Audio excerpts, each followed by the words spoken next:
ఉన్నారండి. ఆంధ్రప్రదేశ్లోని inter pass అయ్యి డిగ్రీలో జాయిన్ అవ్వాలనుకుంటున్నారో, సో మరి గవర్నమెంట్ కాలేజ్ కానివ్వండి, ప్రైవేట్ కాలేజ్ కానివ్వండి, మీరు ఇంటర్ పాస్ అయ్యి డిగ్రీలో ఎవరైతే జాయిన్ అవ్వాలనుకున్నారో అలాంటి వాళ్ళందరికీ కూడా రిజిస్ట్రేషన్స్ చేసుకోవడానికి అఫీషియల్ వెబ్సైట్ అయితే కనుక ఓపెన్ అయిపోయిందండి. OAMDC అనే వెబ్సైట్ ద్వారా ఈ వెబ్సైట్ లోని ప్రతి ఒక్కరు కూడా మీరు రిజిస్ట్రేషన్ చేసుకోవాల్సి ఉంటుందన్నమాట అండి. ఇది మనకి ఆగస్ట్ 20వ తారీఖున స్టార్ట్ అయిందన్నమాట అండి. ఇది లాస్ట్ డేట్ అయితే కనుక ఆగస్ట్ 26వ తారీఖు వరకు కూడా మీరు రిజిస్ట్రేషన్ చేసుకోవచ్చు అన్నమాట అండి. స్పెషల్ కేటగిరీ వెరిఫికేషన్ అయితే కనుక ఆగస్ట్ 25వ తారీఖు నుంచి ఆగస్ట్ 28వ తారీఖు వరకు కూడా నడుస్తుందన్నమాట అండి.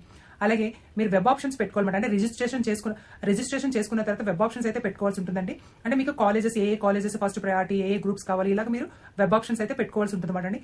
ఇదైతే కనుక మీకు ఆగస్ట్ 24వ తారీఖు నుంచి మొదలవుతుందని ఆగస్ట్ 28వ తారీఖు వరకు కూడా మీరు వెబ్ ఆప్షన్స్ అన్నవి పెట్టుకోవచ్చు అన్నమాట అండి. ఈ వెబ్ ఆప్షన్స్ లో ఏమైనా చేంజెస్ ఉంటే కనుక మీకు ఆగస్ట్ 29వ తారీఖున చేంజెస్ ఏమైనా చేసుకోవచ్చు అన్నమాట అండి. సీట్ అలాట్మెంట్ అయితే కనుక ఆగస్ట్ 31వ తారీఖు కల్లా కూడా మీరు ఏ ఫోన్ నెంబర్తో రిజిస్ట్రేషన్ చేశారో ఆ ఫోన్ నెంబర్కి మీకైతే మెసేజ్ వస్తుందన్నమాట అండి. మీ కాలేజ్కి మీరు ఏ కాలేజ్ మీరు అలాట్ అయింది, మీరు ఎక్కడ జాయిన్ అవ్వాలి ఏంటి అని అన్నమాట. సో మరి కాలేజ్ క్లాసెస్ అయితే కనుక సెప్టెంబర్ 1వ తారీఖు నుంచి స్టార్ట్ అయిపోతుంది అన్నమాట అండి. సో మరి ఎవరైనా సరే డిగ్రీలో జాయిన్ అవ్వాలని, ఇంటర్ పాస్ అయ్యి డిగ్రీలో జాయిన్ అవ్వాలనుకున్న వాళ్ళు ఇందులో కంపల్సరీ రిజిస్ట్రేషన్ చేయాల్సి ఉంటుంది అన్నమాట అండి. ఆ రిజిస్ట్రేషన్ డేట్స్ అన్ని కూడా నేనైతే చెప్పాను కదండి. సో మరి దీనికి కావాల్సిన డాక్యుమెంట్స్ అయితే కనుక మీరు ఇంటర్ పాస్ అయిన తర్వాత మీరు ఇంటర్ పాస్ అయ్యి డౌన్లోడ్ చేసిన మార్క్స్ మేము తీసుకొని వెళ్ళండి. అలాగే Aadhaar card, photo, signature, ration card, caste, income, అలాగే మీరు స్టడీ ఉంటే స్టడీ టీసీ ఇవన్నీ కూడా పట్టుకొని వెళ్ళండి. ఎందుకంటే అక్కడ రిక్వైర్మెంట్ డాక్యుమెంట్స్ అన్నవి మీరు కొన్ని అప్లోడ్ చేయాల్సి ఉంటుంది అనమాట అండి. 10th క్లాస్ కంపల్సరీ ఉండాలన్నమాట అండి. 10th క్లాస్ లో డీటెయిల్స్ బట్టి మనం అక్కడ ఫిల్ చేయాల్సి ఉంటుంది కదా.